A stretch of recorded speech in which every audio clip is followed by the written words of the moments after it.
Hello everyone, my name is Paul. I work for a company called Micrographics in Cape Town and we're an Autodesk reseller. In this blog I want to show you how you can start using Twinmotion for Revit. We now have Twinmotion being included in the Revit subscription, and that enables us to do some good 3D renders. If you go to your account, accounts.autodesk.com, provided that you've got the subscription for Revit and you search for Twin, you will find Twinmotion for Revit, and then you can access it through the portal that is visible there. After installing, you will find that we've got on the View tab, it installs the Twinmotion controls, from where you can export the model into Twinmotion. The model that we are working with is the new sample model that Revit 2024 is leveraging. There are various ones that you can gain access to through the File menu. If you go through the Open menu, Sample Files, you will see that we've got the Snowdon Towers, and each one of those disciplines is coordinated with the others. If you insert them as links from the internal origin to the internal origin, the models are aligned and you can do things like clash detection with them. They are imperial, but as long as one makes peace with that, one can work with the families and just treat the file as if it was metric, and you can still test the capability. Alright, so here we can see the model. We've switched on the sunlight, we've switched on the shadows. In a 3D view you can kind of see what's going on. All the different models have been linked and loaded in, and I've put them on the cloud, and so these are opened from Autodesk Construction Cloud. You can see the links are coming in from the cloud. And let's see how this translates into Twinmotion. We go to the View menu, to the Twinmotion icon under Presentation, and then we say Open in Twinmotion. Now when we export, we have some settings that we can specify. If you keep the hierarchy, then the individual families will be selectable. That's what we're after. If you go by material, then they'll all be grouped together. You can see it's loading for Twinmotion, and now it's doing the export. So how do we collapse it? We keep the hierarchy. There we go. Right, and then we can go ahead. We'll wait for it to process. It's processing the direct link.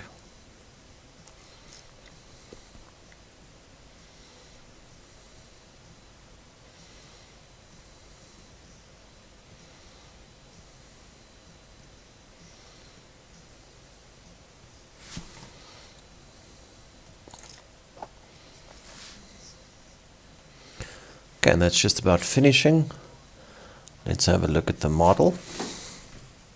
You can use your WASD keys. Right click to look around. There are the Snowdon Towers. Let's go to the rooftop. We've got some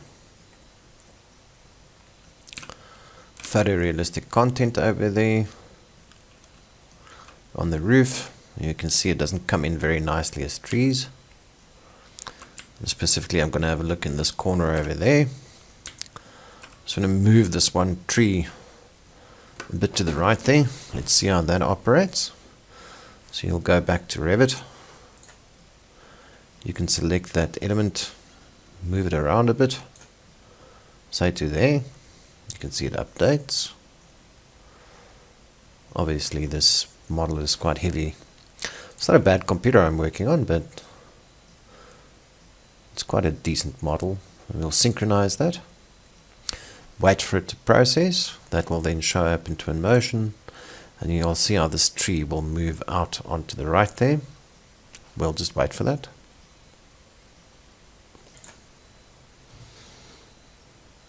Alright, so there you can see that the tree has moved. So it synchronizes between this file and that. You can also go ahead and you can save this file.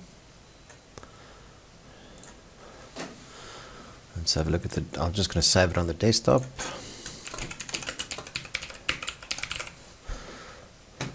Save.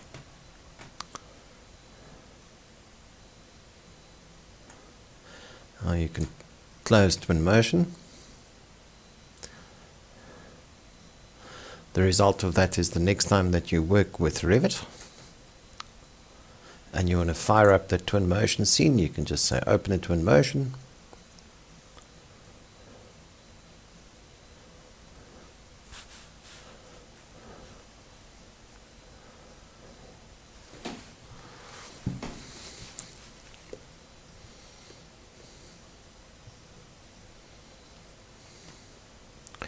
We'll browse to an existing file,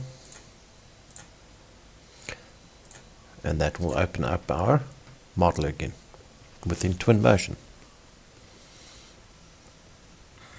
And the direct link will be re-established between our project and that.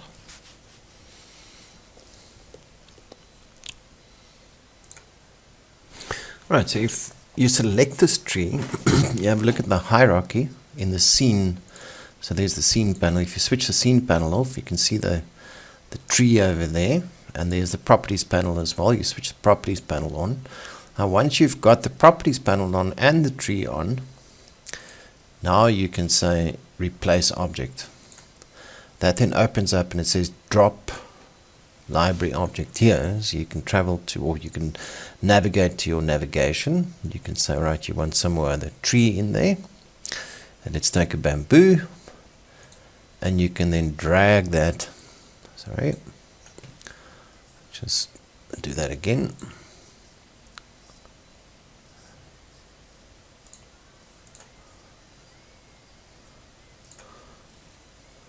Replace object and then drag this onto that screen panel there.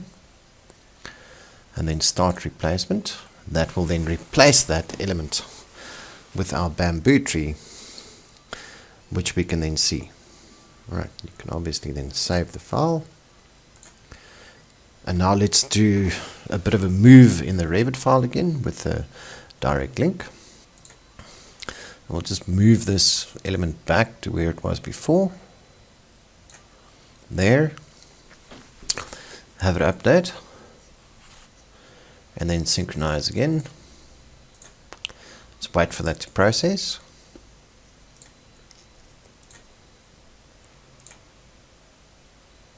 Alright, so now it's updated, and here we can see the problem with this method. It doesn't remember the mapping.